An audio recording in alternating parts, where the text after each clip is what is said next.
Welcome back to DC EKG, a part of the Bigwig Podcast Network and distributed by our partner, Evergreen. I'm Joe Grogan, here with my co-host, Eric Euland, and our guest, John Czwartacki. We're continuing our discussion with CZ. We want to dive into a little bit of his advocacy now on behalf of patients like himself. Tell us why you felt the need to form this organization and take a leadership role in this policy fight as opposed to helping others communicate their ideas. Well, I'm glad you asked that. So by the summer of 2021, right, the folks on the Hill had finally got around to passing what was the IRA bill and had the Inflation Reduction Act. And several provisions in there dealt with health. And in reading them, because again, nerd, I realized, and talking to smart people like yourselves, you realize that there are serious implications, major departure from policy to this point by this bill. And I'm like, as someone who this is not an academic thing. I lived what this is like through the benefits of innovation and drugs, and this really delicate ecosystem of drug development, unique to this country. You have this very odd place, things that happen here that don't happen anywhere else. You have people with brilliant ideas, people with money decide to match them up and let people explore those ideas that wind up curing people and helping people. So the end product of that has benefited me 4 different times. It wasn't just one drug, but if I didn't have 4 in the pipeline to help me, I would not have been able to live a normal life. So I'm very grateful for that. And I figure I've always, this whole last 2 segments, my personal life, my health issue journey was always never really part of that. With my public life in politics and in operations of that, I now can swap that, right? Subdue any politics, any partisanship, and put to the front my knowledge of public policy and with my experience with being a patient, and what it means for healthcare and drugs in particular. Sorry. So, advocates of the Inflation Reduction Act and its provisions around drugs claim that the new negotiation powers, which will come into effect 3 years from now, somehow will both lead to reduction in drug prices and expand the availability of drugs, first to America's senior citizens and ultimately the entire country. What is it about the IRA upon your examination leads you to a conclusion that that's not the case and that patients need to be at the forefront of this conversation of insisting that those provisions don't ever actually take effect? That's a great question. And again, it's very simple in my mind.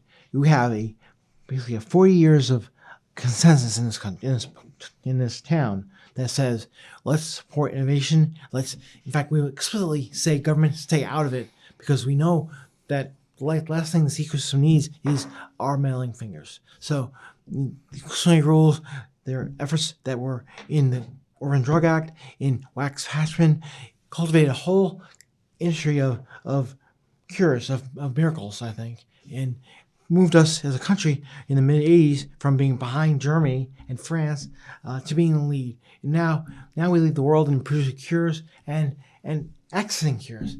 The people here who are sick with, let's say, breast cancer can get to those drugs faster than anyone else in the world. So my point is, this is the milieu of how this town treated drugs. And then with one bill, with partisan vote, with party line vote, under the cover of COVID, well, there's very little input, very little sunlight. We pass this bill, and we think we're going to revolutionize how medicine is treated in this country, and that can't be a good thing. I know it can't. So let's back up for a second about that. I just want to drill down. So you mentioned Hatch-Waxman. Yeah.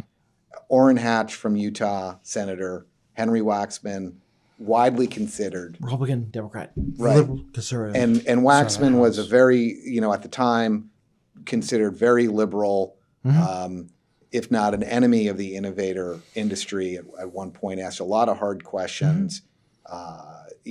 hired very good staffers, smart staffers, but was not a powder puff when it came to commercial enterprise. These two guys get together and they come up with a compromise around rewarding innovation, but eventually these innovative, expensive drugs are going to go generic, and they're going to be cheaper copies. Anybody can make them as long as they get the manufacturing right and get an inspection from FDA, and it's equal to the innovator product. Now, and 90% of drugs in Medicare are generic drugs, which are almost commodity level prices, to be frank. The Inflation Reduction gets passed in August. Nancy Pelosi's the Speaker. Chuck Schumer is the Majority Leader in the Senate. 100% Democrat support, 100% Republican opposition. Flat out, no compromise. To your point, no sunlight. And my own perspective, I don't know what yours is that industry was really caught flat-footed here. It hit like a thunderclap that this passed. And the initial reaction is, okay, we lost big. It could have been worse. The Democrats had a more onerous bill called H.R. 3, which they had introduced in the Trump administration, but at least we've dodged. We don't have to fight this fight again for a number of years, but the fight is continuing with the Biden administration. As a matter of fact, they recently released their budget proposal where they've suggested negotiating, and I'd just say it's not really negotiation, it's price setting. There's very little latitude for the government to negotiate and figure out what a quote-unquote fair price is. There's a pretty low ceiling on these prices. But they're suggesting more drugs be included. They're suggested shorter periods before the price fixing sets in. And meanwhile, they're also trying to make war on the accelerated approval process at FDA and restricting access to Alzheimer's drugs. And you're sitting there as somebody who benefited from these drugs. You say you didn't just, it allowed you to have a life, but it also allowed you to give a life. You started a family and you have 4 kids. Mm-hmm. That's right. What bothers me is, again, drawing upon my experience on the front lines of this town, watching these people think very highly of their ability to do things that don't really work out. Very rarely work out. And with the hard work of things like Wax Hatchman, you have extremely liberal and extremely conservative sides come together and do the really hard work of finding out what can we find in terms of middle ground. Right? That really took a lot of effort, and it paid off. Results are that work led to 40 years of amazing innovation, and there are people alive today that are in millions, tens of millions because of that. And so you think that if a quickly passed bill that is only done by one side is going to be anything close to what they provide, not in your life. But don't most fair-minded analysts of the bill and the price fixing, the negotiating provisions, come to the conclusion that at the end of the day, this structure, if allowed to go in effect, will actually reduce the ability of pharmaceutical companies to produce those innovative drugs that start down the road of ultimately becoming accessible to everybody who needs them. Yes, and to your point, Joe, earlier, that the industry, this is not about them, because they're trying to figure out who gets paid, who can play the DC shell game of whose stock gets scored and who wins, who loses. I don't care about that. I care about downstream patients who are too busy recovering from their illness or sitting there waiting for results from a doctor for their kid, whether or not they have bad leukemia. And these people don't have time to read this bill, know what's going on, but they need to trust this town. They're interested in this town is going to produce the best outcomes. And they have done the exact opposite of what will produce best outcomes.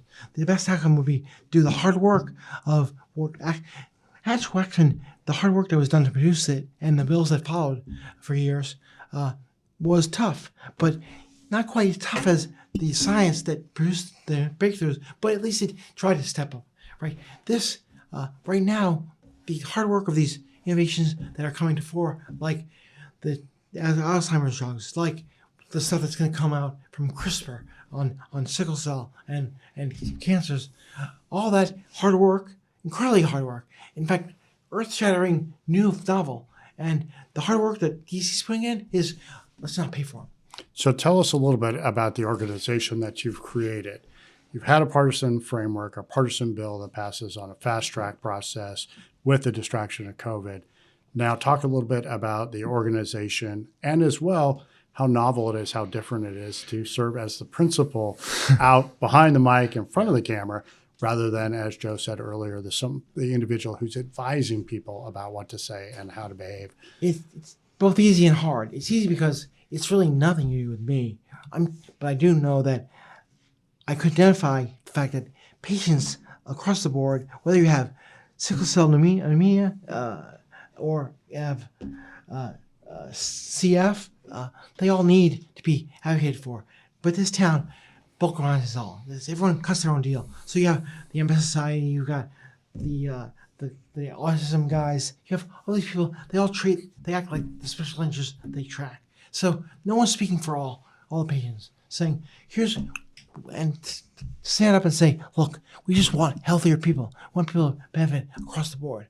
And are we fighting for that or cutting side deals? So I just hope to stand up a federation, if you will, that speaks for all patients, that they get quality care, they get their needs are heard at the early part of this, because this is all about them, making Americans healthier, and the fact that they're too often they're an afterthought. So as you go about talking to people in DC, but also around the country about, let's not be partisan about this, let's all work together to push Congress and the regulatory agencies to produce for patients.